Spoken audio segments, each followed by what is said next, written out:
புதிய வீடு கட்டும் போது வாஸ்து தெரிஞ்சுக்கிறோமோ இல்லையோ, புதிய ஆட்டோ எடுக்கும் போது நான் சொல்ற விஷயத்தெல்லாம் தெரிஞ்சுக்கோங்க.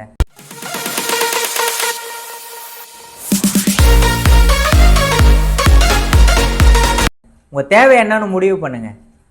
குறைந்த எரிபொருள் செலவில் அதிக மைலேஜ் தரணும். வெஹிக்கிள் மார்க்கெட் ரீசேல் வேல்யூ இருக்கான்னு பார்க்கணும். புதிய ஆட்டோவா இல்லை பழைய ஆட்டோவான்னு யோசிக்கிறீங்களா? புதிய ஆட்டோவா இருந்தால் பிராண்ட் நியூ இன்ஜினுக்கு வாரண்டியும் கிடைக்கும். இதுவே பழைய ஆட்டோவா இருந்தால் விலை குறைவாக கிடைக்கும். அந்த வண்டிக்கு நீங்கள் மெயின்டெனன்ஸ் பண்ணுற மாதிரி இருக்கும். ஆட்டோவின் விலை மற்றும் மெயின்டெனன்ஸ் காஸ்ட்டை கம்பேர் பண்ணி பாருங்கள். ஆட்டோவின் விலை விற்பனையாளர்கிட்டையும் டீலர்கிட்டையும் அங்கேயே சரி பார்த்துக்கோங்க. பராமரிப்பு செலவு, பெட்ரோல், சிஎன்ஜி விலை மற்றும் ஆர்டிஓ சர்வீஸ் அதை பற்றி தெரிஞ்சு வச்சுக்கோங்க. உங்கள் ஆட்டோவிற்கு ஃபினான்ஸ் தேர்வு செய்யும்போது குறைந்த வட்டி விகிதம் தர வங்கி இல்லைனா பிரைவேட் ஃபினான்ஸை தேர்ந்தெடுங்க. உங்களுடைய லோன் அமௌண்ட் மற்றும் உங்களோட இஎம்ஐ அது எத்தனை மாதத்திற்கு போட்டு கொடுத்துருக்காங்கன்னு சொல்லிட்டு தெரிஞ்சு வச்சுக்கோங்க. ப்ராசஸிங் ஃபீஸ் மற்றும் முன்பணம் இதையும் தெரிஞ்சு வச்சுக்கோங்க. ஆட்டோவின் முக்கிய சிறப்பம்சங்களை அங்கேயே செக் பண்ணிக்கோங்க.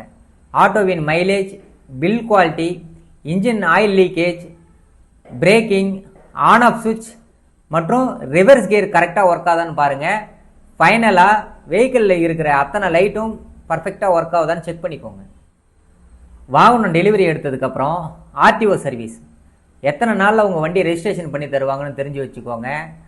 அதுக்கப்புறம் டாக்குமெண்ட்ஸ், இன்சூரன்ஸ், ஆர்சி, பர்மிட் இந்த டாக்குமெண்ட்ஸ் எல்லாம் எப்போ உங்கள் கையில் கிடைக்கும்னு சொல்லிட்டு இந்த டீட்டெயிலையும் கேட்டு தெரிஞ்சுக்கோங்க. புதிய ஆட்டோவிற்கு கிடைக்கும் சேவை, உங்களோட வாகனத்தோட மெயின்டெனன்ஸ், வாரண்டி, ஃப்ரீ சர்வீஸ் என்ன இருக்குது அப்படின்றத பார்த்துக்கோங்க. அது இல்லாமல் உங்கள் வெஹிக்கிளோட ஸ்பேர் பார்ட்ஸ் காஸ்ட்லாம் என்ன இருக்குன்னு செக் பண்ணிக்கோங்க. உங்கள் வாகனத்திற்கான இன்சூரன்ஸ் முழு காப்பீடு வழங்குமா, இன்சூரன்ஸ் எப்படி கிளைம் பண்ணுறது அப்படின்ற விஷயத்தை தெரிஞ்சு வச்சுக்கோங்க. பரிந்துரை மற்றும் மதிப்பீடு, நீங்கள் வாங்க நினைக்கும் வாகனத்தின் ஓட்டுநரின் விமர்சனம் மற்றும் வாடிக்கையாளரின் பரிந்துரையை கேளுங்க. ஆட்டோ பஜார் யூடியூப் சேனல் அல்லது வாட்ஸ்அப் குழுக்கள் மூலயமா ஆட்டோ ஓட்டுநர்களின் அனுபவத்தையும் கேட்டு தெரிஞ்சுக்கோங்க. சவாரி கிடைக்கும் இடம் மற்றும் வருமானம், அதிக பயனாளிகள் சவாரிக்கும் இடத்தை பற்றி தெரிஞ்சு வச்சுருக்கணும். ஆட்டோ வாங்கும் முன் வருமானம் மற்றும் செலவுகளை பற்றி தெளிவான புரிதல் இருக்கணும்.